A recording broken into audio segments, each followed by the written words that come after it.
Hello and welcome to Entrepreneur Series with me, Elizabeth Bisau. If you are new, please go ahead, subscribe, like, share, and let us know what you think. So far so good. Elizabeth has quit employment. How is it going to be like when she starts her business? But before we go to how I started, I want to share 3 things that have really helped me to stay afloat.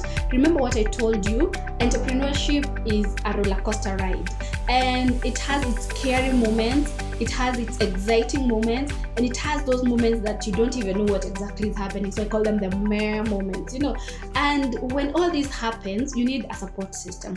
And in most cases, our support system are families and friends. But what I have also realized is you are the only one who sees the bigger picture. You're the only one who has the vision. So sometimes, especially when you're starting, the people that are near you don't tend to see the bigger picture. So it may come to a time where, like for me, it came to a time where family members are like, okay, we supported you when you were starting, but how about you look for a job as you figure out this whole thing, and it becomes a collective task, like tutafutieni msichana kazi. Remember what I told you about looking for a job, eh? So, and then for friends are also like, si utafute kazi, ama they start suggesting, si ujaribu kitu fulani niliona akifanya hivi and it's working. At this point, they don't really see your vision, because when you're starting, you get non-monetary benefits. And the non-monetary benefits is your character is being refined. You acquire skills that probably you didn't have. You become more confident. You start learning your art and you become better at it. So your confidence also goes up. And at this moment, your family members or your friends are expecting Julian's biashara, we need to see the money. And this is not a bad thing, and it's not a good thing, especially if they rub it on your face. But it's because society equates success in entrepreneurship to monetary benefits. So if they can't see like you're getting money, they're like, this thing is not really working. And probably for you, you're seeing how you're preparing the ground for the bigger picture. So at that moment, self-doubt may creep in. Family members may start doubting what you're doing. Your friends may also doubt what you're doing, and they may come up with suggestions. And remember, it is coming from a good place. They really do care for you. I know for sure my friends and family really cared for me, but at that moment, at one point, they put you in a position where you start doubting and second guessing yourself. And for me, these 3 things have really helped me. And the first one is knowing my pillar of strength.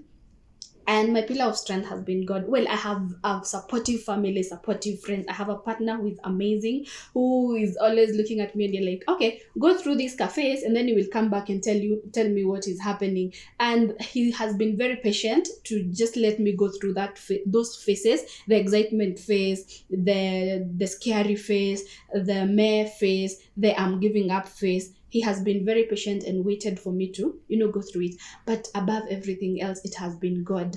And I like a quote by Denzel that something that he said in one of his speeches in a certain graduation ceremony. And he says, true desire in our hearts for anything that is good is God's proof way beforehand that it's already ours. So for me, I always tell God that this desire you put in my heart, you need to bring it to fruition. You need to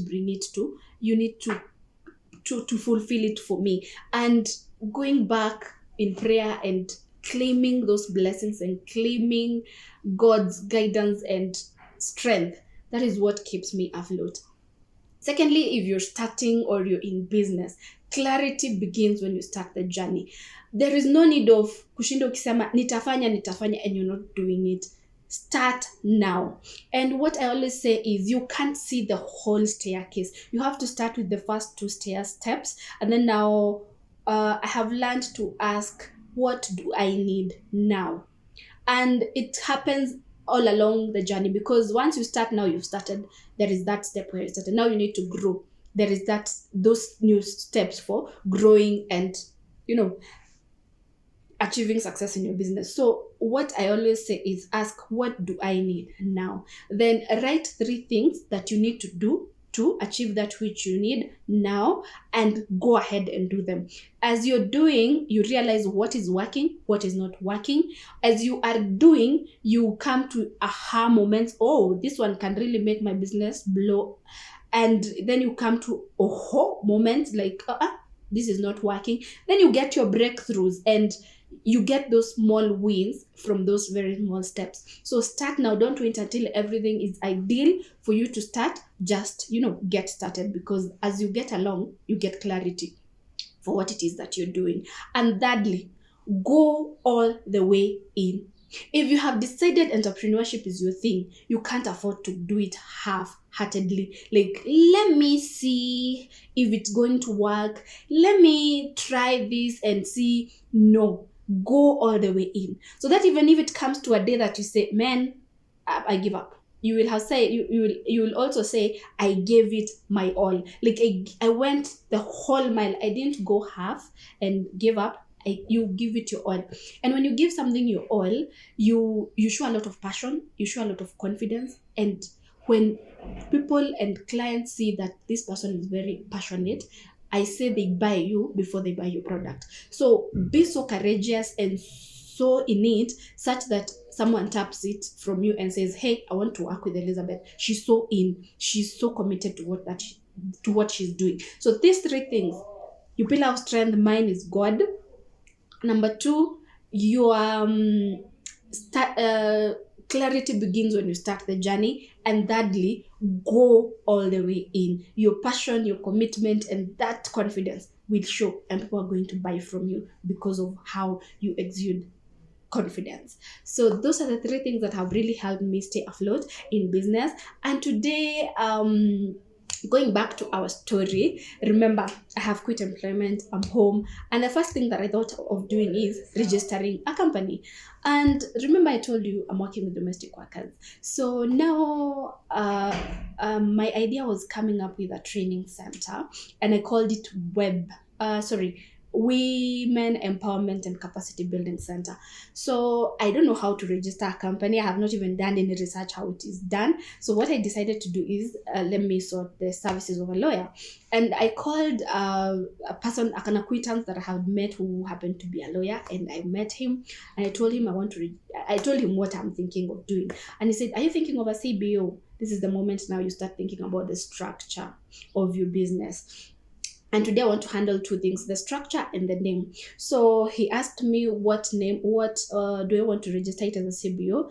And I'm like, whatever I've told you looks like an CBO. He was like, yeah, it looks like a CBO. So he said, no, he advised me not to register it as a CBO and register it as a company, so that now I build it, and if someday it comes and gives birth to maybe a CBO or a foundation or an NGO or whatever, I'll have built my company, and I'll have known how to make money, and you already have structures that are working. And it sounded like a very good idea. So at this point, what I would like to tell you is, whatever your idea is, or whatever business you want to venture in, always ask yourself, what structure do I want to register it as? A legal structure. Do I want to register it as a business? As a business, the 3 major ones are sole proprietorship, a partnership, or a company. Do I want to register it as a CBO or an NGO, or if that is or a foundation, that is the route that you want to take. So decide which path you want to take, because each path has the various legal steps that you need to take. So we decided to register it as a company. And at this point now, he asks me for a name. You need to give 3 names, and then they go and check the availability. My friends, I had not thought of a name, and here I am being asked, what do you want us to call your company? And I'm there and I'm like, what do we even call it? And so, because it was Women Empowerment and Capacity Building we decided to do WEBC, and it does not make sense, like, what is web?